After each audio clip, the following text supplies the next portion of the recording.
City Krishna Teja వార్తలకు స్వాగతం. వార్తల్లోని ముఖ్యాంశాలను చూద్దాం.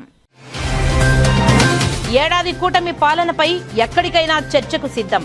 మాజీ సీఎం జగన్ కు బహిరంగ సవాల్ విసిరిన మంత్రి సత్యకుమార్. తిరుపతి వినాయక సాగర్ లో గ్లో గార్డెన్ ను ప్రారంభించిన ఎమ్మెల్యే ఆరణి శ్రీనివాసులు, కమిషనర్ నారపరెడ్డి మౌర్య. వినాయక సాగర్ లో నాట్య విగ్రహం ఏర్పాటు చేస్తామని వెల్లడి.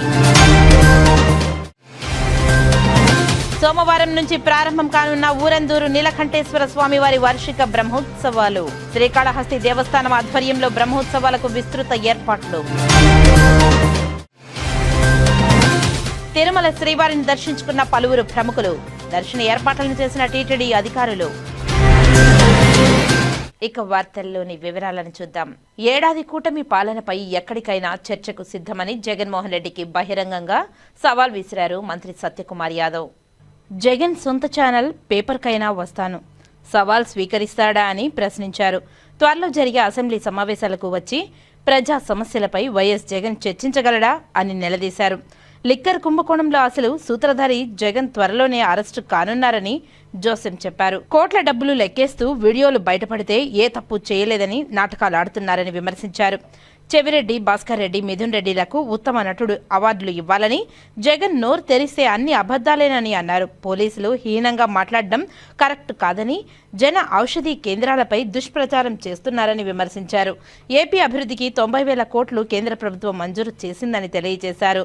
ఏపీలో 5.5 లక్షల మంది యువతకు ఉద్యోగ అవకాశాలు కల్పించారని తెలిపారు. ప్రజల దృష్టిని మార్చేందుకు జగన్ నిరాధారణమైన ఆరోపణలు చేస్తున్నారని విమర్శించారు.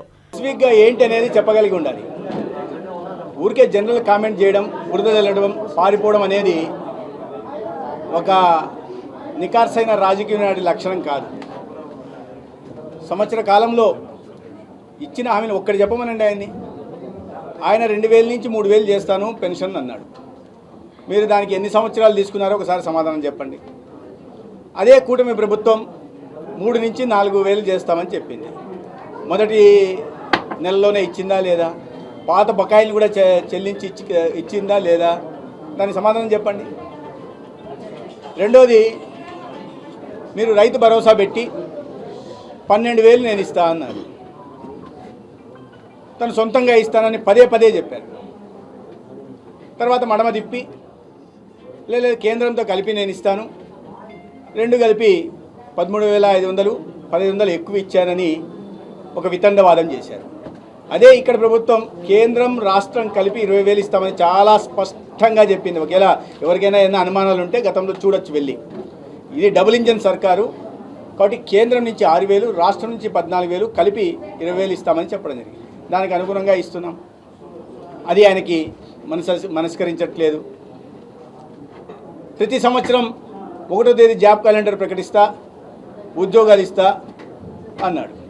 వాలంటీర్ వ్యవస్థను తీసుకొచ్చి వాళ్ళకి పాపం 5,000 జీతం అని చెప్పి వాళ్ళతో గాడిద చాకరీ చేయించుకొని, ఊడిగం చేయించుకొని, తర్వాత 2023లో తను ముఖ్యమంత్రిగా ఉంటున్నప్పుడే వారి కాంట్రాక్ట్ను కొనసాగించకుండా వాళ్ళ నోట్లో మట్టి కొట్టారు. ఇక్కడ పరిస్థితి ఇవాళ పెద్ద ఎత్తున పెట్టుబడులు తీసుకొచ్చి 5.5 లక్షల మందికి ఇవాళ ఉద్యోగ ఉపాధి అవకాశాలు రాష్ట్రంలో కలిగితే యువత అంతా సంతోషంగా ఉంటే దాన్ని జీర్ణించుకోలేకున్నారు. నేను పరిశ్రమలు తెస్తా, పెట్టుబడులు తెస్తానని చెప్పి ఒక్క చెప్పుకోదగ్గ పరిశ్రమ లేకుండా ఉన్న వాటిని తరిమేసి ఆ లిస్టు చెప్పాలంటే చేంతాడంతుంది. అప్పటికే ఎస్టాబ్లిష్ అయిన సంస్థలను కూడా ఇబ్బంది పెట్టి, కియా లాంటి సంస్థలను ఇబ్బంది పెట్టి రాష్ట్రంలో నిరుద్యోగం తాండవిచ్చేలాగా చేసి రాష్ట్ర ఆర్థికాభివృద్ధి జరగకుండా ఆ రకంగా అడ్డుకున్నారు. ఇవాళ 1 సంవత్సరం కాలంలోనే దాదాపు 9 లక్షల కోట్ల పెట్టుబడులు ఆంధ్ర రాష్ట్రంలో రావడానికి ఎంఓయూలు చేసుకున్నాయి. కేంద్ర ప్రభుత్వ సంస్థల నుంచే దాదాపు 2.5 లక్షల కోట్ల పెట్టుబడులు, ఒక్క గ్రీన్ హైడ్రోజన్లోనే 1,85,000 కోట్ల పెట్టుబడులు ఇవాళ రాష్ట్రంలో వచ్చాయి. బీపీఎస్సీఎల్ నుంచి ఒక 9,000 కోట్ల పెట్టుబడులు, 2.5 లక్షల కోట్ల పెట్టుబడులు ఒక కేంద్ర ప్రభుత్వ సంస్థల నుంచే ఈ రాష్ట్రానికి వచ్చాయి. ప్రైవేటు దగ్గర నుంచి దాదాపు 7 లక్షల కోట్ల పెట్టుబడులు కూడా రాష్ట్రంలోకి వస్తున్నాయి. దీనికి ఏం సమాధానం చెప్తారు? ఇది నచ్చడం లేదా? పెట్టుబడులు రాష్ట్రానికి రావడం మీకు ఇష్టం లేదా? అందుకేనా మీరు మిగతా సంస్థలకు కూడా ఈ రాష్ట్రంలో అధికారం పోతుంది, జమిలీ ఎన్నికలు వస్తాయి, మేము వచ్చేస్తాం, మిమ్మల్ని తరిమేస్తామని భయపెడుతూ ఈమెయిల్ పంపడం దానికే కారణమా? అంటే ఈ రాష్ట్రంలో ఎవరు చదువుకోకూడదా, చదువుకున్న యువతకి ఉద్యోగ ఉపాధి కలగకూడదా, ఉద్యోగాల అవకాశాలు రాకూడదా, అదే జగన్మోహన్ రెడ్డి గారు ఆకాంక్షిస్తున్నారేమో మరి నాకు తెలియదు. దాని కారణంగా ఆయన ఈ రకంగా విమర్శలు చేస్తున్నారు. ఏదైనా ఒక రాజకీయ నాయకుడు వచ్చి చర్చ కూర్చోమనండి, ఈ విషయం మీద మీరు చెప్పండి, ఈ విషయం మీద ఇది ఈ తప్పిదం జరిగింది ఈ రాష్ట్రంలో అని చెప్పానండి. ఇక పోలీసు వ్యవస్థ ఆయన మాట్లాడుతున్నది ఎవరి గురించి మాట్లాడుతున్నారు? అన్ని తప్పులు చేసిన వాళ్ళు, రెడ్ హ్యాండెడ్గా దొరికిన వాళ్ళు, పూర్తి సాక్ష్యాధారాలతో దొరికిన వాళ్ళు, మద్యం వ్యాపారాలు చేసి ప్రజల ఆరోగ్యంతో చెలగాటమాడిన వాళ్ళు, ఇవాళ అనేక వేల మంది కాలేయ వ్యాధులతో కానీ వేల మంది కిడ్నీ వ్యాధులతో కానీ లేకపోతే నరాల సంబంధిత వ్యాధులతో బాధపడి మంచానికి పరిమితం అవ్వడానికి కారణం ఎవరు? మీ మద్యం కాదా? ఆ మద్యం తయారు చేసింది ఎక్కడ? మీ డిస్టిలరీ కాదా? ఈ మద్యాన్ని తయారు చేసింది అమ్మింది ఎవరికి? ప్రజలకు కాదా? దాని రేట్లు పెంచి ఇష్టారాజ్యంగా కేవలం పారదర్శకంగా అమ్మకాలు జరపకుండా ఆ డబ్బును తీసుకెళ్ళి దాచుకునేది నిజం కాదా? ఇవాళ ఒకటి బయటపడట్లేదా? నిన్న కూడా ఒక వ్యక్తి బయటపడ్డాడు, డబ్బులు లెక్కిస్తూ, కోట్ల డబ్బులు లెక్కిస్తూ ఎక్కడున్నాడే? ఎప్పుడు చూసా జగన్మోహన్ రెడ్డి గారి పక్కన ఉన్నారు, మీ అనుచరుడు కాదా? ఇవన్నీ బయటకు వస్తుంటే ఏం చేయాలో తెలియక ఆయనకి ప్రజలు దృష్టి మరల్చడం ఒకటి, ప్రజ అభివృద్ధిపై నుంచి సంక్షేమం నుంచి ఇచ్చిన హామీలు ప్రతి ఒక్కటి నెరవేరుస్తున్న క్రమంలో వీటి నుంచి ప్రజలు దృష్టి మరల్చాలా. రెండోది, వాళ్ళల్లో ఒక అభూత కల్పనల ద్వారా ఒక కన్ఫ్యూజన్ని క్రియేట్ చేయాలా. మూడోది, ఇవన్నీ వేళ్ళన్నీ తమ వైపే చూపిస్తుంటే రేపు తను కూడా జైలుకి వెళ్లాల్సిన అవసరం ఉంది కాబట్టి ఇవాళ దాని గురించి సానుభూతి పొందే ప్రయత్నం చేస్తున్నారు. కూటమి ప్రభుత్వం విద్వేషపూరితమైన ఆలోచన చేస్తోందని, మఠాధిపతులను మేల్కోవాలని, మఠాలపై దాడులను ఖండించాలని టీటీడీ మాజీ చైర్మన్, వైఎస్ఆర్సీపీ ఉమ్మడి చిత్తూరు జిల్లా అధ్యక్షులు కరుణాకర్ రెడ్డి అన్నారు. ఈ మేరకు తిరుపతిలో ఆయన మీడియా సమావేశంలో ఈ సందర్భంగా ఆయన మాట్లాడారు. కొండ మీద దాదాపు 32కు పైగా ఉన్న మఠాలు హైందవ ధర్మ పరిరక్షణ కోసమని ఉన్నటువంటి మఠాల మీద అనుమానంతో పీఠాధిపతులకందరికీ కూడా అవమానకరమైనటువంటి రీతిలో పీఠాధిపతులకందరికీ కూడా అవమానం చెయ్యాలన్నటువంటి రీతిలో పోలీసు నోటీసులు ఇవ్వటం, ఇది ఊహించటానికి కూడా సాధ్యం కానటువంటి విషయం. అందులో ఈ మఠాలన్నీ కూడా చట్టం ప్రకారం ఎస్టాబ్లిష్మెంటుగా పరిగణింపబడతాయి కనుక మేము ఈ నోటీసులు ఇస్తున్నామని చెబుతూ మీరు సెక్యూరిటీ గార్డులను పెట్టుకోవాలి, ఒకవైపునే మఠానికి తలుపులు ఉంచాలి, అన్ని మార్గాలు ఉంచకూడదు, మీరు మూసివేయాలి, సెక్యూరిటీ గార్డు అనునిత్యము కూడా చెక్ చేయాలి, రూఫ్ గార్డెన్ చెక్ చేయాలి, చెక్ చేయాలి, సీసీ కెమెరాలు ఏర్పాటు చేసుకోవాలి, ఎంట్రీ ఎగ్జిట్ మరియు పార్కింగ్ స్థలాలు వెనక వైపు ఉన్న మార్గాలు, కాంపౌండ్ నలువైపులా అన్ని ఫ్లోర్లలో మెట్లు మరియు లిఫ్ట్ మార్గాలు, అన్ని ఫ్లోర్ కారిడార్లు కనిపించేలా ఏర్పాట్లు చేయాలి, సీసీ కెమెరాలు ఏర్పాటు చేయాలి, నిషేధిత వస్తువులు, మారణాయుధాలు, పేలుడు పదార్థాలు మఠాలకు పోలీసులు ఇచ్చినటువంటి నోటీసులో నిషేధిత వస్తువులు అంటే స్వామివారిని తరించటానికి హైందవ ధర్మ పరిరక్షణకు నడుం బిగించిన పీఠాధిపతుల ఆధ్వర్యంలో నడుస్తున్నటువంటి ఆశ్రమాలకు వచ్చేటువంటి పరమ భాగవోత్తములైనటువంటి భక్తులు నిషేధిత వస్తువులు, మారణాయుధాలు, పేలుడు పదార్థాలు, హానికరమైన వస్తువులు వాళ్ళ దగ్గర ఏమైనా ఉంటే తనిఖీ చేయాలి. అలాంటివి కనిపిస్తే యాజమాన్యం దృష్టికి తెచ్చి వెంటనే పోలీసు మరియు విజిలెన్స్ వాళ్లకు తెలియజేయాలి. అలాగే సెక్యూరిటీల తనిఖీల కోసం స్ట్రిక్ట్ యాక్సెస్ కంట్రోల్, చెకింగ్ మరియు ప్రిస్కింగ్ అండ్ డిఎంఎఫ్డి అండ్ హెచ్ఎంఎండి ఇవి ఏర్పాటు చేసుకోవాలి. మఠాలకు పోలీసు వాళ్ళు ఇచ్చినటువంటి తాకీదులండి, నిషేధిత వస్తువులు అంటే గంజాయి, మత్తు, బ్రాందీ, విస్కీ, అలాగే తుపాకులు, నాటు బాంబులు ఇలాంటివన్నింటి మీద దృష్టి పెట్టాలని, సీసీ కెమెరాల బ్యాకప్ 3 నెలల పాటు ఖచ్చితంగా ఉండేటట్టు ఏర్పాటు చేయాలి. కేసు దర్యాప్తుల నిమిత్తం పోలీసులు అడిగినప్పుడు తప్పనిసరిగా ఆ సమాచారాన్నంతా అందజేయాలి. మఠానికి సందర్శించేటువంటి ప్రతి యాత్రికునికి సంబంధించిన వ్యక్తిగత వివరాలు, అధికృత ఐడెంటిటీ కార్డు వివరాలు తప్పనిసరిగా సేకరించి వాటిని ఫైల్లో ఉంచుకోవాలి. మఠంలో పనిచేసే వాళ్ళ వివరాలన్నీ సర్వెంట్ ఫామ్ రూపంలో సేకరించుకొని ఐడి కార్డులు మరియు ఫోటోలతో సహా పోలీసులకు అందజేయాలి. ఇవి కానీ అనుసరించకపోతే public safety measures enforcement act 2013 ప్రకారం చట్టరీత్యా తగు చర్య తీసుకోవటం జరుగుతుంది. అంటే ఎన్ని చెక్ చేయకపోతే మొదటిసారి తప్పుగా 5,000 రూపాయలు జరిమానా విధించవచ్చును.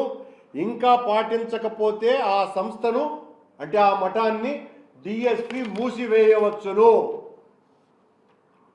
Station house officer 3/6/25 1 town PS station house officer సంతకంతో కూడినటువంటి పోలీసు నోటీసు ఇది. సనాతన ధర్మ పరిరక్షణ కోసమని నడుం బిగించినటువంటి మా ప్రభుత్వం, మా పార్టీలు అని దేశమంతా వినపడేటట్టుగా పాంచజన్యం ఊదినటువంటి చంద్రబాబు గారు, పవన్ కళ్యాణ్ గారు మీ ప్రభుత్వ హయాంలో అత్యంత పవిత్ర భాగవోత్తమ పరమ పూజ్య పవిత్రులైనటువంటి మఠాధిపతుల ఆధీనములో ఉన్నటువంటి మఠాలకు ఏ రకమైనటువంటి నోటీసులు ఇచ్చారు అన్నది చూడండి. ఇది మొత్తం హిందువులందరూ కూడా అసహించుకోవాల్సిన విషయం, తీవ్రంగా ఖండించాల్సినటువంటి విషయం. తిరుమలలో విజిలెన్స్ ఉంది, పోలీసులు ఉన్నారు, ఆక్టోపస్ ఉంది. మరి మీరు అనేక మంది ధనికులు పదుల సంఖ్యలో, వందల సంఖ్యలో అక్కడ అనేక రకాలైనటువంటి గెస్ట్ హౌస్లు ఉన్నాయి. అలాగే టిటిడి నిర్వహణలో ఉన్నటువంటి పిఎస్సీలు ఉన్నాయి. మరి ఇలాంటి నిబంధనలు ఆ ధనికులైన గెస్ట్ హౌస్లో వాళ్లకు ఇవ్వలేదే? హైందవ ధర్మ పరిరక్షణకు నడుం బిగించినటువంటి వాళ్లకు, పీఠాధిపతులకు నోటీసులు ఇవ్వటం ఏంటండి? ఆశ్చర్యంగా వాళ్ళు పరమ నిష్ఠతో ఆ ఆశ్రమాలకు వచ్చేటువంటి వాళ్ళు ఎలా వస్తారు అనే దానికి కూడా ఇదంతా కూడా ఆ మఠాలకు సంబంధించినటువంటి పెద్దలు మాట్లాడినటువంటి విషయం. సాంప్రదాయంతో మడికట్టుకొని ఊరి నుంచి కేవలం వాళ్ళు ఆహారం కూడా స్వీకరించకుండా అటుకులు తెచ్చుకొని ఆకలేసినప్పుడు అప్పుడప్పుడు పరిమితంగా తింటూ తమ శుద్ధాత్మను కూడా పంటి బిగువున బిగయబెట్టుకొని జాలిగుండెల వాడైన వెంకటేశ్వర స్వామిని, ఆ ఏడుకొండల స్వామిని, ఆ త్రైలోకనాథుణ్ణి నిత్యం స్మరిస్తూ దీక్షగా యాత్ర చేసుకుంటూ వచ్చి అక్కడ ఉండటానికి ఉన్నటువంటి వాళ్ళ మీద నిత్య అగ్నిసాత్రాలతో శాలిగ్రామాలను పూజించుకునే వాళ్ళ మీద ఈ దాస్తీకం ఏంది చంద్రబాబు నాయుడు గారు అని ఆ మఠాలకు సంబంధించినటువంటి పీఠాధిపతులు విలవిలలాడిపోతున్నారు, అల్లాడిపోతున్నారు. ఇంత దారుణమా? మఠాల మీద నేరుగా హైందవం మీద చేస్తున్నటువంటి కూటమి దాడి తప్ప మరొక్కటి కాదు అని చెప్పటానికి ఇంతకంటే ప్రత్యక్ష ఉదాహరణ మరొక్కటి లేనే లేదు. ఇంత అందులోనూ కూడా లిఖితపూర్వకంగా నోటీసులు అందించటం అంటే మీరు దోషులని, మీరు ద్రోహులని, మీరు దైవం పట్ల ఏమాత్రము కూడా ఈ మఠాలకు భక్తి భావనలు లేవు అనేటువంటి రీతిలో హెచ్చరికలు జారీ చేయటం కాదా ఇది? మహామహా క్షేత్రాలకు సంబంధించినటువంటి ఆ పీఠాధిపతులంతా కూడా వెంకటేశ్వర స్వామిని సేవించి తరించటానికి అక్కడ మఠాలను నిర్మిస్తే ఆ మఠాలకు ఈ రకమైనటువంటి నోటీసులు ఇచ్చి హైందవ ధర్మాన్ని ఉక్కుపాదంతో అణిచివేయటానికి ఆ తులసి వనాలని, వెంకటేశ్వర స్వామిని అర్చించేటువంటి హైందవ మఠాల తులసి దళాలని తన ఇనుప పాదాలతో చంద్రబాబు నాయుడు ప్రభుత్వం నులిపివేయటం కాదానని హైందవులందరూ కూడా ఆక్రోశిస్తున్నారు. శ్రీకాళహస్తి రోడ్డును జాతీయ రహదారిగా గుర్తించాలని కేంద్ర మంత్రి నితిన్ గడ్కరీకి ఎమ్మెల్యే బొజ్జల వెంకట సుధీర్ రెడ్డి విజ్ఞప్తి చేశారు. శ్రీకాళహస్తి పుణ్యక్షేత్రం ఆధ్యాత్మిక చింతనతో పాటు కళల్లో కూడా రాణిస్తుందని, ఇందుకు నిదర్శనం కళంకారీ కళాన్ని శాసనసభ్యుడు బొజ్జల వెంకట సుధీర్ రెడ్డి, తిరుపతి జిల్లా కలెక్టర్ డాక్టర్ ఎస్ వెంకటేశ్వర్, కేంద్ర రహదారులు భవనాల శాఖ మంత్రి నితిన్ గడ్కరీకి వివరించారు. శనివారం కేంద్ర మంత్రిని శాసనసభ్యుడు సుధీర్ రెడ్డి కలిసి వినతి పత్రాన్ని అందించారు. శ్రీకాళహస్తి నియోజకవర్గం రోజురోజుకు ఆధ్యాత్మిక కేంద్రంగా అభివృద్ధి చెందుతుందని వివరించారు. ఈ ఆలయానికి నిత్యం తమిళనాడు నుంచి వచ్చే భక్తుల సంఖ్య పెరుగుతుందని తెలిపారు. అంతేకాక చెన్నై విశాఖ కారిడార్ వెళుతుందని, అయితే తడ శ్రీకాళహస్తి మధ్య సింగిల్ రోడ్డు ఉండడంతో ప్రయాణం ఇబ్బందిగా మారిందని మంత్రికి వివరించారు. ఆ మార్గాన్ని 6 లైన్ల నిర్మాణంతో పాటు జాతీయ రహదారిగా మార్చాలని అభ్యర్థించారు. కాగా నాయుడుపేట రేణిగుంట 6 లైన్లు చేయడంతో తిరుపతి శ్రీకాళహస్తి రాకపోకలకు అంతరాయంగా ఉందని, కాబట్టి తిరుపతి రేణిగుంట మధ్య శ్రీకాళహస్తి మధ్య ప్రత్యేక రోడ్డును మంజూరు చేయాలని కేంద్ర మంత్రిని అభ్యర్థిస్తూ వినతి పత్రాన్ని అందించారు. శ్రీకాళహస్తి హస్త కళలకు నిలయమని, ఇక్కడ కళంకారీ కళకు ప్రపంచవ్యాప్తంగా గుర్తింపు ఉందని ఎమ్మెల్యే మంత్రికి వివరించారు. కాబట్టి ఇక్కడ కళంకారీ ఉత్పత్తులకు మార్కెటింగ్ సదుపాయం కల్పించాలని మంత్రిని కోరారు. కళంకారీ కళ ప్రచారానికి పార్లమెంట్ సమావేశాలలో మహిళా ఎంపీలు కళంకారీ చీరలు, మగ ఎంపీలు కళంకారీ కండువాలను ధరించి హాజరైతే ప్రచారం ఉంటుందని మంత్రికి వివరించారు. ఈ సందర్భంగా కళంకారీ కండువాని మంత్రికి సమర్పించారు. టీటీడీ త్వరలో అమలు చేస్తామని చెప్తున్న ఆర్టిఫిషియల్ ఇంటెలిజెన్స్ దర్శనంపై మాజీ ఈవో ఎల్వి సుబ్రహ్మణ్యం సంచలన వ్యాఖ్యలు చేశారు. తిరుమల శ్రీవారిని రిటైర్డ్ ఐఏఎస్ అధికారి, మాజీ ఏపీ చీఫ్ సెక్రటరీ, టీటీడీ పూర్వపు ఈవో ఎల్వి సుబ్రహ్మణ్యం దర్శించుకున్నారు. ఇవాళ ఉదయం వీఐపీ విరామ సమయంలో తిరుమల ఆలయంలో స్వామివారిని దర్శించుకుని మొక్కులు చెల్లించుకున్నారు. టీటీడీ త్వరలో అమలు చేస్తామని చెప్తున్న ఆర్టిఫిషియల్ ఇంటెలిజెన్స్ దర్శనంపై మాజీ ఈవో ఎల్వి సుబ్రహ్మణ్యం సంచలన వ్యాఖ్యలు చేశారు. సామాన్య భక్తులకు దర్శనం 2-3 గంటల్లో అసంభవమని అన్నారు. ఎంత ఆర్టిఫిషియల్ టెక్నాలజీని ఉపయోగించినా శీఘ్ర దర్శనం కష్టసాధ్యమవుతుందని తెలిపారు. అమలు సాధ్యం కాని ఆలోచనకు టీటీడీ స్వస్తి పలకాలని సూచించారు. దానికి బదులుగా భక్తులకు మెరుగైన సౌకర్యాలు పెంచాలని అభిప్రాయపడ్డారు. హిందూ ధర్మ ప్రచారాన్ని మరింత పెంచాలని సూచించారు. వెంకటేశాయ. నిన్న తిరుపతిలో కంచి కామకోటి పీఠాధిపతి స్వామివారి యొక్క ఆధ్వర్యంలో వారి సమక్షంలో జరిగిన అగ్నిహోత్ర సదస్సుకి రావడం జరిగింది. ఈరోజు స్వామివారికి వచ్చి మరొకసారి దర్శనం చేసుకుని వారి యొక్క అనుగ్రహం కోసం ప్రార్థించడం జరిగింది. తిరుమల తిరుపతి దేవస్థానం యొక్క విశిష్టతను మనం అనునిత్యం కూడా చూస్తున్నాం. అనేక ప్రాంతాల్లో జరుగుతున్న ధర్మ ప్రచార కార్యక్రమాలకి ఇంకా గొప్ప ఊపు ఇవ్వవలసిందిగా నేను మనస్ఫూర్తిగా మన చైర్మన్ గారిని మరొకసారి కోరుతున్నాను. అలాగే నేను వస్తున్నప్పుడు దారిలో భక్తుల సంభాషణ, తిరుమలలో దర్శనాన్ని 3 గంటల లోపల, గంట లోపల చేయించగలుగుతాము అనే ఒక ఆలోచన విధానం గురించి మాట్లాడారు భక్తులు. నాకు తెలిసినంత వరకు అది అసంభవం. దాని గురించి మనం ప్రయత్నం చేయడం ఏమాత్రం కూడా క్షేమకరం కూడా కాదు. ఎంత ఆర్టిఫిషియల్ ఇంటెలిజెన్స్ మన మానవుడు తన శక్తితో దాన్ని గ్రహించినా కూడా మనకు అనేక పరిమితులు ఉన్నాయి ఆలయంలో. కొన్నిసార్లు భక్తులకి సౌకర్యం కల్పిద్దామని చెప్పి పెద్దలు ఆ విధంగా ఆలోచన చేసి వ్యక్తపరిచారు. కానీ అది ఆచరణ అసంభవం అని చెప్పి నేను సవినయంగా వారికి మనవి చేస్తూ ఆ ఆలోచనలు దయచేసి విరమించుకుని దాని గురించి అనవసరంగా ధనాన్ని వ్యయం చేయకుండా వచ్చిన భక్తులకి ఇవాళ జరిపిస్తున్న దర్శన సమయం కూడా అందరికీ ఆమోదమే. కానీ కొన్ని సౌకర్యాలు కొంచెం మనం దాన్ని అభివృద్ధి చేయగలిగితే ఇంకా చాలా బాగుంటుంది అని వారికి నేను మీ ద్వారా సవినయంగా మనవి చేస్తూ ఆ ఆలోచనకి స్వస్తి చెప్పవలసిందిగా పెద్దలందరినీ కోరుతున్నాను. ఇది జరిగే పని కాదు. ఇంతకు పూర్వం మనం చూసాం, అనేక మంది ఎగ్జిక్యూటివ్ ఆఫీసర్లు, చైర్మన్లు అనేక ఆలోచనలు వారు ప్రయత్నం చేశారు.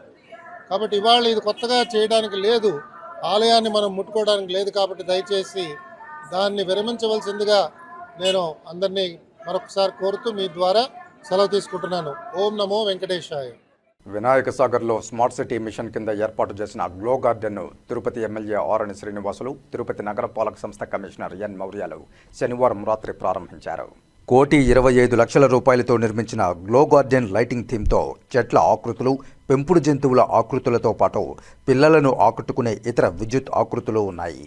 వినాయక సాగర్లో ఎన్డీఏ కూటమి ప్రభుత్వం అధికారంలోకి వచ్చిన తర్వాత పెండింగ్ పనులు ఒక్కొక్కటిగా పూర్తి చేస్తూ వస్తున్నట్లు తిరుపతి ఎమ్మెల్యే ఆరణి శ్రీనివాసులు తెలియజేశారు. వాకింగ్ ట్రాక్ మరమ్మతులు చేయడంతో పాటు వాకర్స్ సౌకర్యార్థం టాయిలెట్లు అందుబాటులోనికి తీసుకువచ్చినట్లు ఆయన చెప్పారు. అలాగే స్విమ్మింగ్ పూల్ ప్రారంభించినట్లు తెలియజేశారు. హుస్సేన్ సాగర్లో గౌతమ బుద్ధుని విగ్రహం తరహాలో నాట్య వినాయక విగ్రహం ఏర్పాటు చేసేందుకు చర్యలు తీసుకుంటున్నట్లు ఆయన తెలిపారు. డ్రైనేజీ నీరు వినాయక సాగర్లోనికి రాకుండా చర్యలు తీసుకుని ఆహ్లాదకరమైన వాతావరణాన్ని ఏర్పాటు చేస్తామని ఆయన చెప్పారు. ప్రజలందరికీ ఆహ్లాదాన్ని అందించేలా వినాయక సాగర్ను మరింతగా అభివృద్ధి చేస్తామని తిరుపతి నగరపాలక సంస్థ కమిషనర్ ఎన్ మౌర్య అన్నారు. ప్రజలకు వినోదాన్ని అందించేందుకు వినాయక సాగర్లో గ్లో అనిమల్స్, గ్లో పవర్స్ వంటివి విద్యుత్ అలంకరణలతో ఏర్పాటు చేశామని అన్నారు. నగరంలోని ప్రధాన కూడళ్లలో కూడా ఇలాంటివి ఏర్పాటు చేస్తామని అన్నారు. అలాగే ప్రజల సౌకర్యార్థం ప్యూరిఫైడ్ వాటర్ ప్లాంట్, మరుగుదొడ్లు ఏర్పాటు చేశామన్నారు. వినాయక సాగర్ మధ్యలో నాట్య గణపతి విగ్రహం ఏర్పాటు చేసేందుకు చర్యలు చేపడతామని తెలిపారు. వినాయక సాగర్లోకి వచ్చేందుకు ఒకే మార్గం ఉండేలా చూస్తామన్నారు. ప్రవేశ రుసుము, పార్కింగ్ టెండర్లు వాయిదా వేశామని, త్వరలోనే అవి నిర్వహిస్తామని అన్నారు. సాగర్లోకి చెత్త రాకుండా, దుర్వాసన రాకుండా చర్యలు తీసుకుంటామన్నారు.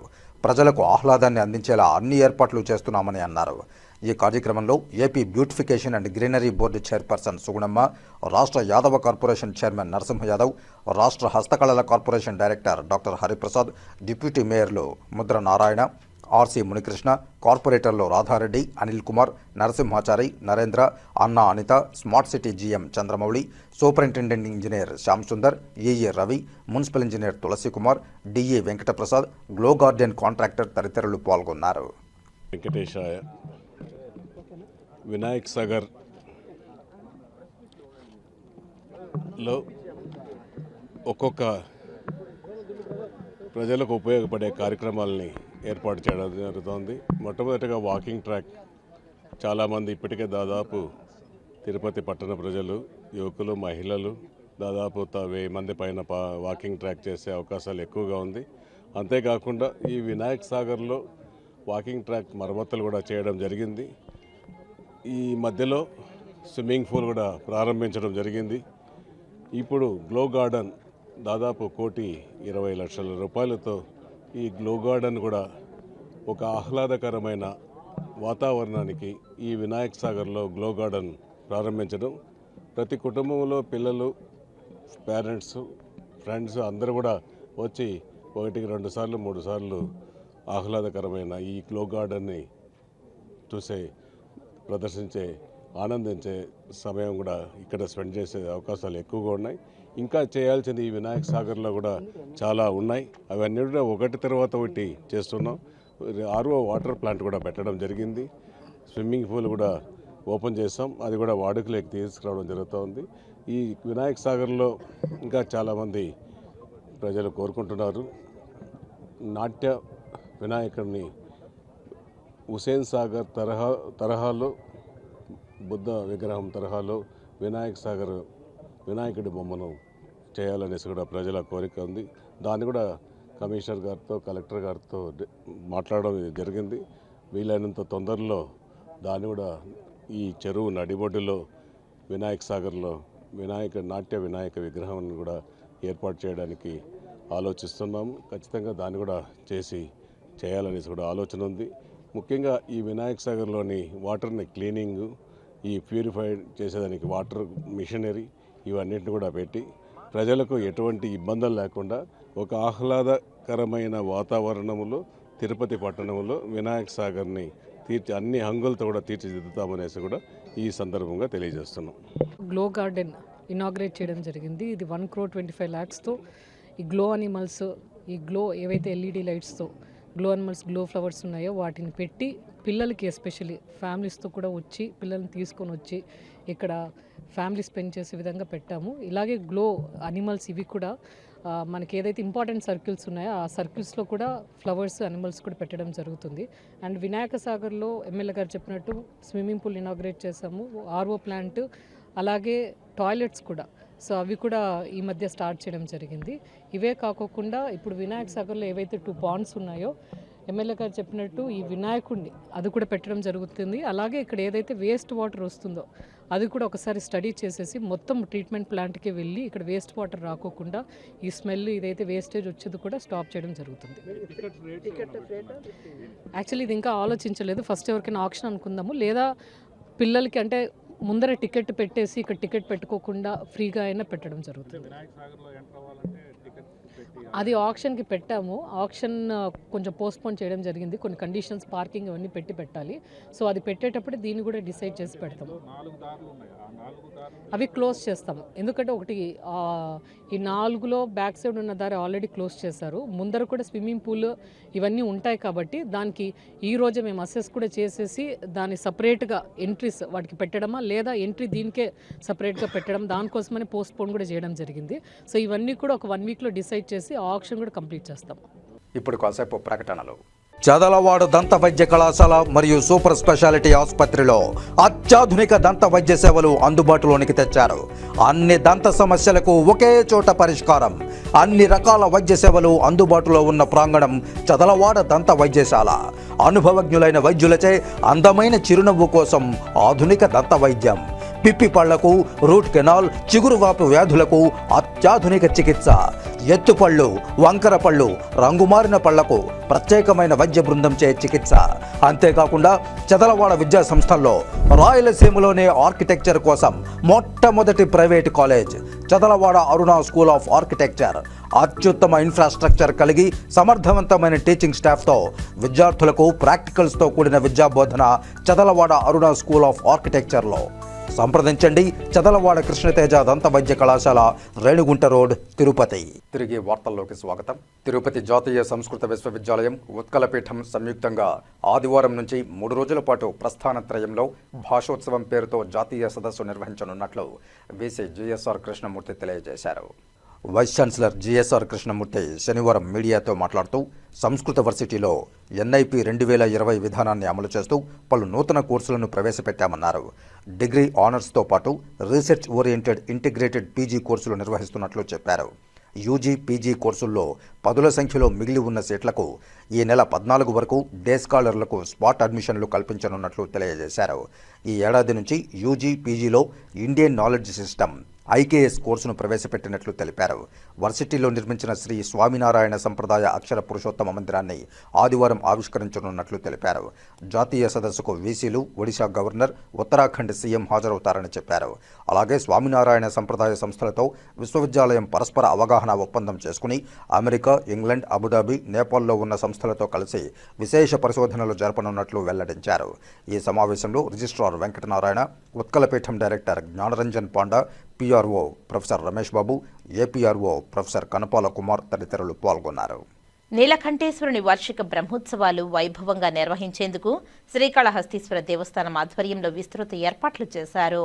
దక్షిణ కైలాసంగా శ్రీకాళహస్తి క్షేత్రానికి 3 కిలోమీటర్ల దూరంలో వెలసి ఉన్న వీరక్షేత్రం నీలకంఠేశ్వర స్వామి క్షేత్రం పురాణ ప్రసిద్ధమైంది. వీరులకు నిలయంగా ఈ క్షేత్రాన్ని వీరందూరు అని పురాణాలలో పేర్కొన్నారు. కాలక్రమేణా ఊరందూరుగా ప్రసిద్ధి చెందింది. ఇక్కడ వెలిసిన శ్రీ అన్నపూర్ణ సమేత శ్రీ నీలకంఠేశ్వర స్వామి భక్తుని పేరుతో వెలిసిన పూజలు అందుకుంటున్నారు. నీలకంఠునికి వార్షిక బ్రహ్మోత్సవాలు వైభవంగా నిర్వహించేందుకు శ్రీకాళహస్తి దేవస్థానం ఆధ్వర్యంలో విస్తృత ఏర్పాట్లు చేశారు. దక్షిణ కైలాస క్షేత్రంలో అనేక విశిష్టమైన పురాణ చారిత్రక ప్రసిద్ధమైన క్షేత్రాలు వెలసి ఉన్న విశేష పూజలు జరుగుతున్నాయి. అలాంటిదే ప్రస్తుతం ఎమ్మెల్యే బొజ్జల సుధీర్ రెడ్డి స్వగ్రామం ఊరందూరు పురాణ చారిత్రక ప్రసిద్ధి. ఇక్కడ వెలిసిన శ్రీ అన్నపూర్ణ సమేత శ్రీ నీలకంఠేశ్వర స్వామివారి వార్షిక బ్రహ్మోత్సవాలు సోమవారం నుంచి అంగరంగ వైభవంగా ప్రారంభమవుతుంది. పురాణ చారిత్రక కథనం ప్రకారం మేరకు వీరందూరు అని పిలిచే ఈ ప్రాంతానికి కంచి నుంచి నీలకంఠుడు అనే భక్తుడు విచ్చేసి శ్రీకాళహస్తీశ్వరుని అనుగ్రహం కోసం తపస్సును ఆశ్రయించారు. స్వామి నీలకంఠుడు భక్తికి మెచ్చి దర్శనమిచ్చి వరాన్ని కోరుకోమంటే తనకు నటరాజు రూప నృత్య దర్శనం కావాలని కోరారు. ఆ మేరకు భక్తుని కోరిక మేరకు ప్రతి ఏటా చైత్రమాసంలో వచ్చే ఆరుద్ర నక్షత్రం రోజున శ్రీకాళహస్తీశ్వరుడు ఈ క్షేత్రానికి వచ్చి భక్తుడి నీలకంఠుడికి దర్శన భాగ్యాన్ని అనుగ్రహిస్తారని భక్తజన బాంధవుడైన శ్రీకాళహస్తీశ్వరుడు నీలకంఠుడై భక్తుని పేరుతో ఇక్కడ అన్నపూర్ణ సమేత నీలకంఠేశ్వరుడుగా వెలిసి పూజలను అందుకుంటున్నారు. మరోవైపు చారిత్రక ప్రసిద్ధిగా ఈ భూమి వీరందూరు అనే వీరులకు నిలయంగా భాసిల్లుతున్నట్టు చరిత్ర పేర్కొంటుంది. మరోవైపు స్థానిక గ్రామంలో ఎవరైనా గర్భిణి ప్రసవ వేదన పడుతుంటే ఆలయ ఆవరణంలోని చిన్న నందిని గ్రామం వైపు తిప్పితే సుఖప్రసవం జరగడం క్షేత్ర మాహిత్యానికి గ్రామస్తుల విశ్వాసానికి నిదర్శనంగా చెప్పవచ్చు. ఈ విశిష్టమైన క్షేత్రంలో శ్రీకాళహస్తి దేవస్థానం ఆధ్వర్యంలో సోమవారం నుంచి 13 రోజుల పాటు శ్రీ నీలకంఠేశ్వర స్వామివారి వార్షిక బ్రహ్మోత్సవాలు వైభవంగా నిర్వహించనున్నారు. ఈ మేరకు దేవస్థానం ఆధ్వర్యంలో ఆలయానికి సున్నాలు వేసి విద్యుత్ దీపాలంకరణలతో ముస్తాబు చేశారు. చలవ పందిళ్లు వేసి గ్రామమంతా విద్యుత్ దీపకాంతులతో శోభాయమానంగా తీర్చిదిద్దారు. నీలకంఠేశ్వర స్వామి వారి వార్షిక బ్రహ్మోత్సవాలు ప్రతి సంవత్సరం కూడా శ్రావణ మాసం శ్రవణ నక్షత్రం రోజున నంది సేవ వచ్చే విధంగా ప్రామాణికంగా తీసుకుని పెద్దలు అనాది కాలం నుంచి కూడా జరుగుతూ ఉన్నాయి. అదేవిధంగా ముఖ్యంగా నంది సేవ, తదుపరి రథోత్సవం, కళ్యాణోత్సవం, తదుపరి రోజున పారువేట ఉత్సవం జరుగుతుంది. పారువేట ఉత్సవం కొరకు పక్కన ఉన్నటువంటి గుండెకిందపల్లి మరియు జింగిలిపాలానికి వెళ్ళి అక్కడ భక్తులకు దర్శనమిచ్చి అక్కడ నుంచి తిరిగి ఊరందుకు రావడం ఆనవాయితీగా ఉంది. ఈ విధంగా అనేక సంవత్సరాలుగా ఇక్కడ జరుగుతూ ఉంది. కావున భక్తులందరూ కూడా విచ్చేసి శ్రీ స్వామివారి కృపా కటాక్షములకు పాత్రలు కాగలని మనవి. నుంచి వచ్చి శ్రీ కాళహస్తి స్వామి గురించి 5 సంవత్సరాల పాటు ఈ కాళహస్తికి పడమర దిక్కుగా ఈ వీరక్షేత్రంలో ఇక్కడికి వచ్చి 5 సంవత్సరాల పాటు నీలకంఠుడైన భక్తుడు కఠిన తపస్సు చేశాడు. కాళహస్తి స్వామి వారు ప్రత్యక్షమై నీకు ఏ వరం కావాలని కోరుకోమంటే ఏ వరం కావాలని కోరుకోమంటే నీ యొక్క నాట్యాన్ని నేను దర్శించాలా, నీ యొక్క అని అంతకు మించి ఇంకేం వరం వద్దని ఆయన భక్తులు చెప్పడం. ప్రతి ఏటా కూడా అప్పటి నుంచి ఏ రోజైతే చైత్ర మాసంలో ఆరుద్ర నక్షత్రం రోజున స్వామివారు ఇక్కడ ప్రత్యక్షమైనారో అదే ఆనవాయితీగా ఇప్పటికి కూడా కాళహస్తి స్వామివారు తన మొదటి ఉత్సవం ఇక్కడికే ఆరుద్ర నక్షత్రం రోజున, అదే చైత్రమాసంలో ఆరుద్ర నక్షత్రం రోజున ఇక్కడికి కాళహస్తి స్వామివారు ఏం చేసి ఇక్కడ అభిషేక పూజలు నివేదనలు అందుకుని చూడారు. కలియుగ ప్రత్యక్ష దైవం తిరుమల శ్రీ వెంకటేశ్వర స్వామివారిని తెలంగాణ ఎమ్మెల్యే గంగుల కమలాకర్ దర్శించుకున్నారు. ఆలయ అధికారులు దర్శన ఏర్పాట్లను చేశారు. తిరుమల శ్రీ వెంకటేశ్వర స్వామివారిని ఆదివారం ఉదయం వీఐపీ విరామ సమయంలో తెలంగాణ మాజీ మంత్రి ఎమ్మెల్యే గంగుల కమలాకర్ దర్శించుకున్నారు. వారికి టీటీడీ అధికారులు దర్శన ఏర్పాట్లను చేశారు. దర్శనానంతరం రంగనాయకుల మండపంలో వేద పండితులు వేద ఆశీర్వచనం చేయగా ఆలయ అధికారులు స్వామివారి పట్టు వస్త్రంతో సత్కరించి శ్రీవారి తీర్థ ప్రసాదాలను అందజేశారు. కలియుగ దైవం వెంకటేశ్వర స్వామి దర్శనార్థము ప్రతి 3 నెలలకోసారి తప్పక స్వామివారి దర్శనం కోసం వస్తాం. తప్పక స్వామివారుడంగా మాకు అనుమతిస్తారు. ఎందుకంటే స్వామివారి అనుమతి లేని దర్శనం కూడా జరగదు కాబట్టి స్వామివారి అనుమతితోటి ప్రతి 3 నెలలకు వస్తే దర్శనం చేస్తున్నాం. అందుకే ఇందులో భాగంగా ఈరోజు కూడా స్వామివారి సుప్రభాత సేవలో మరియు ఫస్ట్ బ్రేక్లో ఈరోజు దర్శనం చేసుకోవడం జరిగింది. చాలా అద్భుతంగా ఈ యొక్క పలహారాలు కానీ ప్రసాదాలు కానీ మీరు వడ్డించిన ప్రతి ఒక్కడంగా చాలా రుచికరంగా మారిపోయినాయి. అద్భుతంగా ఉన్నది. టీటీడీ యాజమాన్య కూడా నేను వారి కృతజ్ఞతలు వేసుకున్న అద్భుతంగా నమ్మకం కలిగే విధంగా వారు ప్రసాదాలు తయారు చేశారు. ముఖ్యంగా జేఓ గారు వెంకటయ్య చౌదరి గారిని కలిశాను నేను. వారికి ఒక విన్నపం, తెలంగాణ రాష్ట్రంలో హైదరాబాద్ తర్వాత రెండో నగరం పెద్ద నగరం కరీంనగర్లో తిరుమల తిరుపతి దేవస్థానం వారిచే వెంకటేశ్వర టెంపుల్ కడతామని చెప్తే 10 ఎకరాల భూమి అప్పుడు కేసీఆర్ గారు ముఖ్యమంత్రి ఉన్నప్పుడు 10 ఎకరాల భూమి కేటాయించడం జరిగింది తిరుమల తిరుపతి దేవస్థానానికి. టీటీడీ వారి పైన రిజిస్ట్రేషన్ అయింది, టెండర్ కూడా కాల్ఫర్ అయింది, కాంట్రాక్టర్ ఏజెన్సీ కూడా కన్ఫర్మ్ అయింది. కానీ ఎందుకో 2 సంవత్సరాలే ఇంతవరకు పని మొదలు కాలే. అదే విషయాన్ని నేను జేఓ గారితో మాట్లాడి జరిగిన తెలంగాణలో ఎక్కువ శాతం కూడా వెంకటేశ్వర స్వామి భక్తులు ఉంటారు. వారి మనోభావాలు దెబ్బతినకూడదు. ఆల్రెడీ ఆ యొక్క భూమి పూజలో వేలాది మంది పాల్గొన్నారు. బట్ ఇప్పుడు కూడా టెంపుల్ కడతలేని ఒక ఆలోచన ఉన్నారు ప్రజలు. కాబట్టి వెంటనే దాన్ని ఇమ్మీడియట్గా ఇక్కడ ముఖ్యమంత్రి గారు చంద్రబాబు నాయుడు గారు మరియు ఈ యొక్క జైఓ మన టీటీడీ పాలక మండలి మొత్తం కూడా ఇంటర్ తీసుకొని ఆల్రెడీ టీటీడీచే దాన్ని భూమి పూజ కార్యక్రమం చేశారు. ఇక్కడ పండితులు తిరుమల తిరుపతి దేవస్థానం నుంచి పండితులు వచ్చారు, అప్పుడు చైర్మన్ గారు వచ్చారు. అందరిచే అద్భుతంగా మేము భూమి పూజ చేసుకున్నాం. కానీ ఇంతవరకు అక్కడ పనులు స్టార్ట్ కాలేదు కాబట్టి డెఫినెట్గా పనులు తొందరగా స్టార్ట్ చేయాలి, లేకుంటే నమ్మకం కోల్పోతే ప్రజలకు. అటువంటి నమ్మకం కోల్పోకుండా వెంటనే టీటీడీ చేయాలని చెప్పి రిక్వెస్ట్ చేసి జరిగింది. డెఫినెట్గా త్వరలోనే అవసరమైతే ముఖ్యమంత్రి చంద్రబాబు నాయుడు గారిని కలుస్తాము. ఆ యొక్క టెంపుల్ తొందరగా స్టార్ట్ అయింది. ఎందుకంటే ఎక్కువ శాతము ఇక్కడికి వచ్చే సేవకులు, నేను లోపల సేవలకు వస్తే ఎక్కువ శాతం మా కరీంనగర్ నుంచి వచ్చారు. చాలామంది తెలంగాణ నుంచి సేవ చేస్తారు.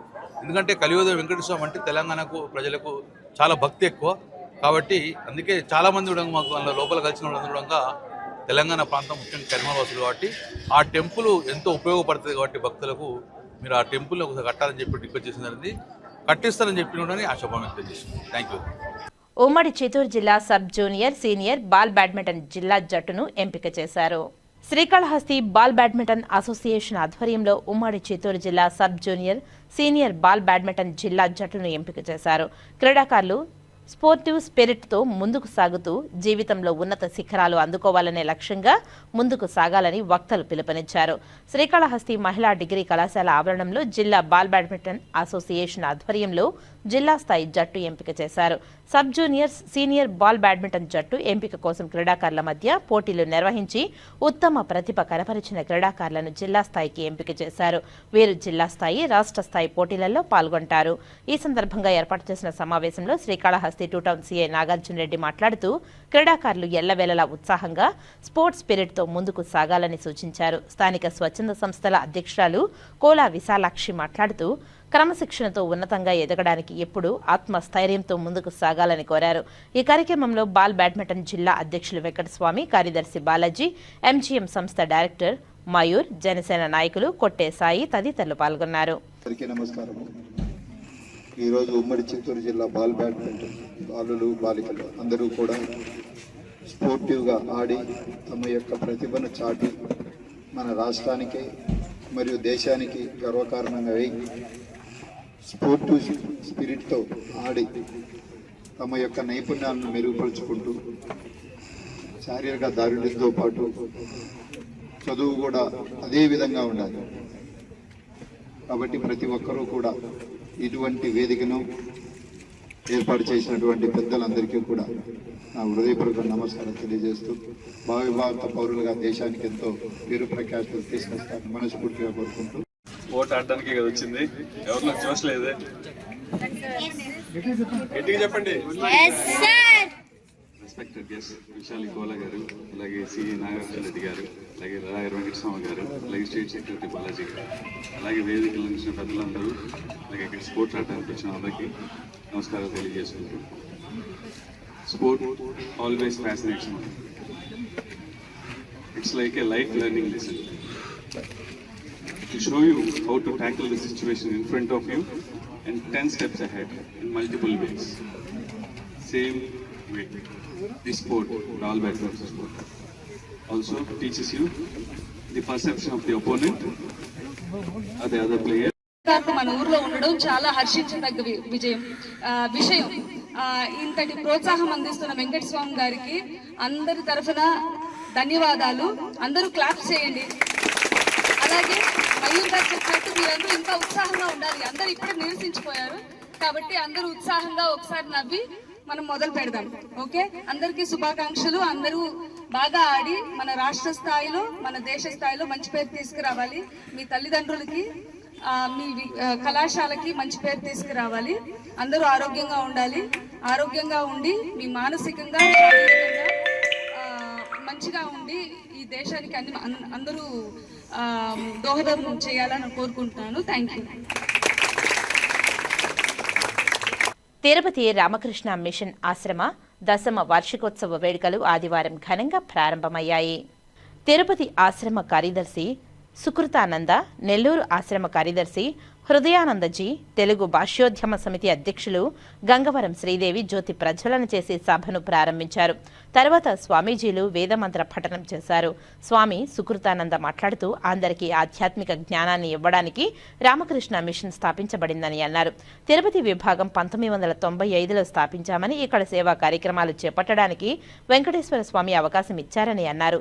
శరీరం శాశ్వతం కాదని, ఆత్మ శాశ్వతమని, అందరం పరబ్రహ్మ నుంచే వచ్చామని, మళ్లీ అక్కడికి వెళ్తామని వివరించారు. భగవన్ నామస్మరణ చేయాలని శారదామాత చెప్పారని గుర్తు చేశారు. ఇంకా భక్తులకు శారదామాత ఆధ్యాత్మిక సూచనలు అనే అంశంపై ప్రసంగించారు. స్వామి హృదయానందజీ గృహస్థల భక్తులకు శ్రీ రామకృష్ణ ఉపదేశం గురించి మాట్లాడుతూ, మనస్సు భగవంతుని మీద నిలవాలంటే సత్సంగం, సద్విచారం, ఏకాంతవాసం, మమన్యస, మదత్య లాంటి వాటి వల్ల సాధ్యమవుతుందని చెబుతూ వాటి గురించి వివరించారు. తర్వాత గంగవరం శ్రీదేవి జగన్మాత భక్తాగ్రేసుడు స్వామి వివేకానంద అని తెలిపే పలు అంశాల గురించి తెలిపారు. తమిళనాడు రాణిపేటకు చెందిన పారిశ్రామికవేత్త పక్యాల భాస్కర్రావు రామకృష్ణ మిషన్ చేసే శివజ్ఞాన జీవసేవ అనే అంశంపై ప్రసంగించారు. ఇటీవల రామకృష్ణ మిషన్ చేపట్టిన స్కిల్ డెవలప్మెంట్ శిక్షణ కార్యక్రమంలో పాల్గొన్న వారికి స్వామీజీలు సర్టిఫికెట్లను బహుకరించారు.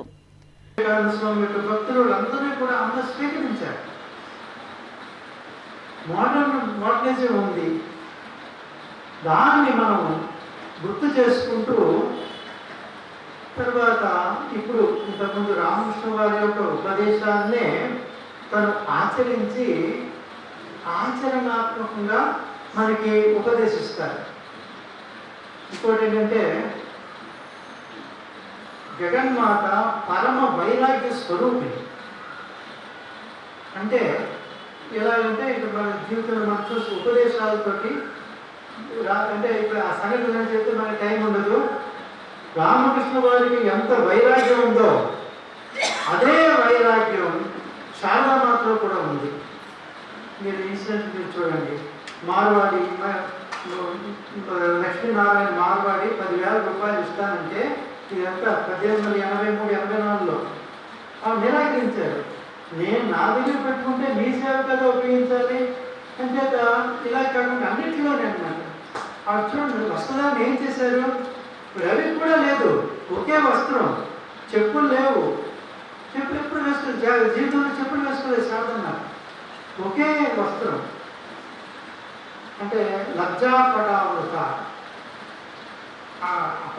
ఆ వస్త్రాన్ని ఉంటే వేసుకొని తర్వాత తన జీవితాన్ని అంతా కూడా శిష్యులకి అందరూ ఆవిడకి సంతానమే. జగన్మాత అంటున్నాం కదా, జగన్మాత అంటే అర్థం ఏంటి? సృష్టి అంతా ఆవిడ నుంచి వచ్చింది, ఈ సృష్టి అంతా ఆవిడ నుంచి వచ్చింది. ఆవిడ తెలుసు అంచేత ఎవరికి ఏది కావాలి, అందరికీ ఏం కావాలి. ఎవరైనా అమ్మదానికి దేనికోసం వెళ్తారు? ముఖ్యంగా అన్నం కోసం, ఆహారం కోసం. అంతటితో కాదు ఆహారం ఇచ్చేది, ఎప్పుడు వచ్చినా కూడా మిగతా జంతువులు కూడా ఏది వచ్చినా సరే అమ్మ అనేటప్పటికీ తన అన్నీ మర్చిపోయి వాళ్ళకి. ఇంకోటి ఏంటంటే శిష్యులని, సన్యాసి శిష్యులు ఉండేవారు, వాళ్ళు ఏదైనా పనికి పంపిస్తే అమ్మ వాళ్ళు వచ్చే వరకు వాళ్ళు తిన్న తర్వాతే తినేది. 2 ఎవరైనా 3 ఎవరైనా తినకుండా తల్లి ఎప్పుడు తినదు మన పురాణంలో. అలాగే అన్నమాట, ఎంత ఆశ్రమైపోయినా సరే. తర్వాత ఎవరన్నా వెళ్ళిపోతున్నారంటే పొలిమేర వరకు వెళ్ళి అస్సలు నయనాలతో వాడికి వీడుకోలు ఇచ్చేదన్నమాట. అంటే అందరూ తన దగ్గరే ఉండాలి. మళ్ళా ఆవిడకి తెలుసు కదా తన కార్యం, రామకృష్ణ వారి కార్యం చేయాలి శిష్యులందరూ. వైరాగ్య భావంలో అన్నీ ఉంటాయి మనకి. ఏంటంటే జపం మనం ఏమంటాం, మనకి అసలు మనం ఆలోచించాం మన భగవంతుడు వేడి ఎందుకు ఇచ్చాడు? వేడి ఎందుకంటే తీసుకోవడం కోసం, గ్రహణ అంటే తీసుకోవడం కోసం, ఇవ్వడం కోసం. శారదామాత ఏం చెప్తారు? వేడి ఇచ్చింది భగవంతుడు నామస్మరణ చేయండి, మిగతా పనులు చేయండి, రైటింగ్ చేయండి, ఏదైనా చేయండి, టైప్ చేయండి. ఎందుకు భగవన్నామం మర్చిపోతున్నాం మనం? కనీసం ఉదయం పూట సాయంకాలం పూట ఆవిడ అన్ని పనులు చేస్తూ ఉదయం తెల్లవారుజాము 3 గంటలు లేచిన తర్వాత మధ్యాహ్నం 1 గంటలకు కొంచెం ప్రసాదం తీసుకుని కొంచెం విశ్రాంతి తీసుకుని మళ్ళీ లేచిపోయి రాత్రి 11 గంటల వరకు ఆవిడ సేవ చేసేవారు. విద్యాలయాలలో ప్రజాస్వామ్యంను కాపాడాలని ఎస్ఎఫ్ఐ రాష్ట్ర కార్యదర్శి ప్రసన్న కుమార్ డిమాండ్ చేశారు. పాఠశాలల్లో రాజకీయ నాయకుల ప్రమేయాన్ని ఆపివేసి కేవలం తల్లిదండ్రులను ఎస్ఎంసీలకు మాత్రమే ప్రవేశం ఉంటుందని జీవో తీసుకురావడం విద్యార్థుల ప్రజాస్వామ్యంను ఖూనీ చేసే విధంగా ఉందని ఎస్ఎఫ్ఐ రాష్ట్ర కార్యదర్శి ప్రసన్న కుమార్ వివరించారు. తిరుపతి నగరంలో దండి మార్చ్ వద్ద విద్యార్థుల హక్కులను కాలరాసే జీవోను తక్షణమే రద్దు చేయాలని జీవో కాపీలను దగ్ధం చేశారు. పాఠశాల నుంచే విద్యార్థులకు నాయకత్వ స్థాయి పెంపొందించే విధానాలు ప్రోత్సహించకుండా ఉన్న వాటిని కాలరాయడం దుర్మార్గమని అన్నారు. కేరళలో పాఠశాల స్థాయి నుంచే విద్యార్థులు ఎన్నికలు నిర్వహించి విద్యార్థులను దేశ భవిష్యత్తు నిర్మించే శక్తులుగా తీర్చిదిద్దే విధంగా తయారు చేస్తుంటే మన రాష్ట్రంలో మాత్రం విద్యార్థులను పక్కదారి పట్టించే విధంగా చేయడం సిగ్గుచేడని అన్నారు. ఎస్ఎఫ్ఐ జిల్లా కార్యదర్శి భగత్ రవి మాట్లాడుతూ పాఠశాల విద్యా పాఠ్య పుస్తకాలలో ప్రజాస్వామ్యం ఎన్నికల గురించి చెబుతాం కానీ విద్యార్థులకు ప్రజాస్వామ్యం ఎన్నికలు వారి సమస్యల పరిష్కారం కోసం విద్యార్థి సంఘాలను అడ్డుకోవడం సిగ్గుమాలిన చర్యలని అన్నారు. ఇలాంటి జీవోల ద్వారా విద్యార్థులు ప్రజాస్వామ్య హక్కులను అడ్డుకుంటే చూస్తూ ఊరుకోమని ప్రజాస్వామ్య విద్యార్థి సంఘాలను కలుపుకొని పోరాటాలను ఉధృతం చేస్తామని హెచ్చరిక చేశారు. ఈ మేరకు దండి మార్చ్ సెంటర్లో విద్యార్థులు ప్రజాస్వామ్యాన్ని అడ్డుకునేటువంటి జీవోను రద్దు చేయాలని జీవో కాపీలను దగ్ధం చేసి నిరసన వ్యక్తం చేశారు. విద్యార్థులు ప్రజాస్వామ్యాన్ని విద్యార్థుల సమస్యలపై పోరాడే హక్కులను కాపాడేటువంటి చర్యలను చేపట్టాలని ఎస్ఎఫ్ఐ రాష్ట్ర ప్రధాన కార్యదర్శి ప్రసన్న కుమార్ డిమాండ్ చేశారు. ఈ కార్యక్రమంలో ఎస్ఎఫ్ఐ జిల్లా అధ్యక్షుడు అక్బర్, జిల్లా ఉపాధ్యక్షులు అశోక్, వినోద్, తేజ, జిల్లా సహాయక కార్యదర్శి ఉమేష్, రమణ, వీరేష్, జిల్లా నాయకులు పాల్గొన్నారు. వార్తలు ముగించే ముందు ముఖ్యాంశాలు మరోసారి. ఏడాది కూటమి పాలనపై ఎక్కడికైనా చర్చకు సిద్ధం. మాజీ సీఎం జగన్ కు బహిరంగ సవాల్ విసిరిన మంత్రి సత్యకుమార్. తిరుపతి వినాయక సాగర్ లో గ్లో గార్డెన్ ను ప్రారంభించిన ఎమ్మెల్యే ఆరణి శ్రీనివాసులు, కమిషనర్ నారపరెడ్డి మౌర్య. వినాయక సాగర్ లో నాట్య విగ్రహం ఏర్పాటు చేస్తామని వెల్లడి. సోమవారం నుంచి ప్రారంభం కానున్న ఊరందూరు నీలకంఠేశ్వర స్వామివారి వార్షిక బ్రహ్మోత్సవాలు. శ్రీకాళహస్తి దేవస్థానం ఆధ్వర్యంలో బ్రహ్మోత్సవాలకు విస్తృత ఏర్పాట్లు. తిరుమల శ్రీవారిని దర్శించుకున్న పలువురు ప్రముఖులు. దర్శన ఏర్పాట్లను చేసిన టీటీడీ అధికారులు. ఈ వార్తలు ఇంతటితో సమాప్తం. నమస్కారం.